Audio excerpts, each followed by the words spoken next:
Hello everyone. तो आज की पढ़ाई सुबह स्टार्ट करी थी तो बारिश हो रही थी। तो आज का मतलब गर्मी तो थी नहीं, तो काफ़ी ठंडक थी, उस वजह से काफ़ी सुकून मिला।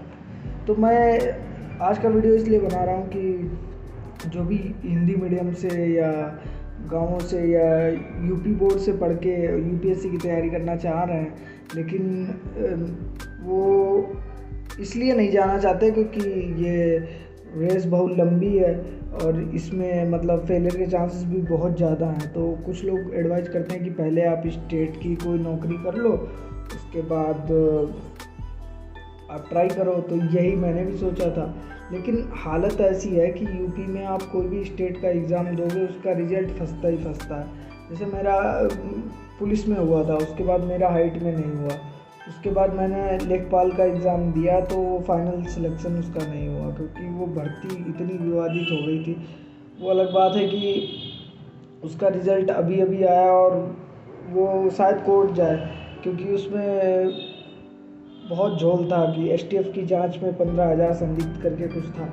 तो उससे पहले मैंने सोचा कि बाकी एग्ज़ाम दे दूं, जो भी आ रहा था।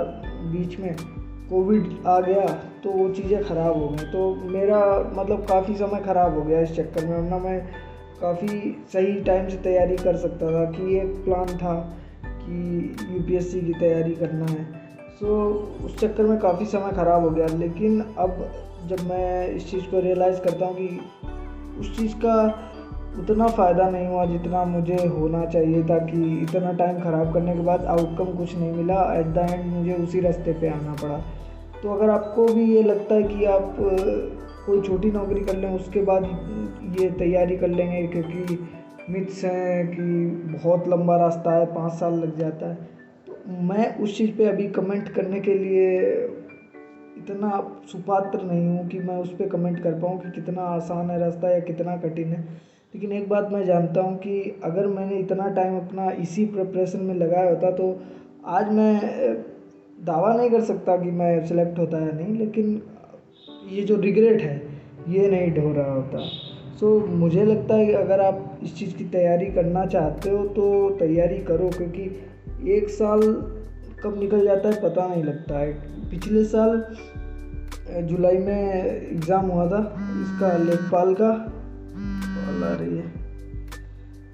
जुलाई में एग्ज़ाम हुआ था लेखपाल का, उसके 1 साल बाद रिज़ल्ट आया, ऑलमोस्ट 1 साल बाद। तो 1 साल निकल गया, तो कैसे टाइम बर्बाद होता है इन सब चक्करों में। अगर आप इस चीज़ की टाइमली तैयारी कर लेते तो शायद रिज़ल्ट बहुत पॉजिटिव हो सकता था।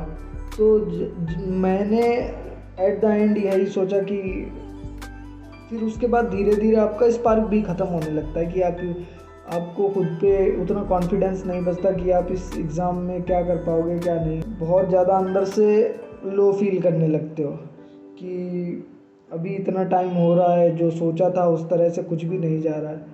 तो पहले तो मैंने सोचा था कि इतना मतलब दिल्ली वगैरह में अफोर्ड नहीं कर सकता, इसलिए घर से तैयारी करूँगा या कुछ सिलेक्शन हो जाएगा उसके बाद मैं ईज़िली कहीं भी जा सकता हूँ, वहाँ से तैयारी कर सकता हूँ।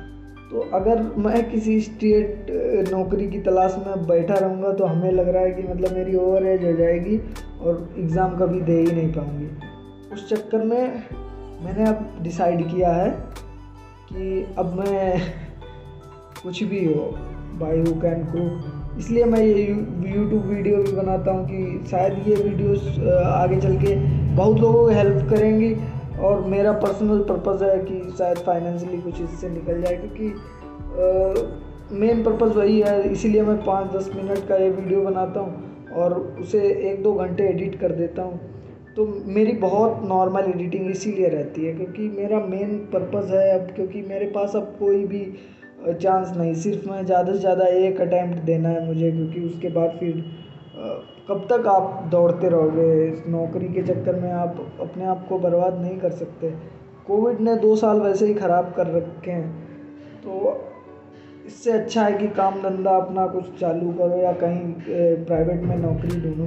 तो मैंने प्राइवेट में नौकरी भी करी हुई है।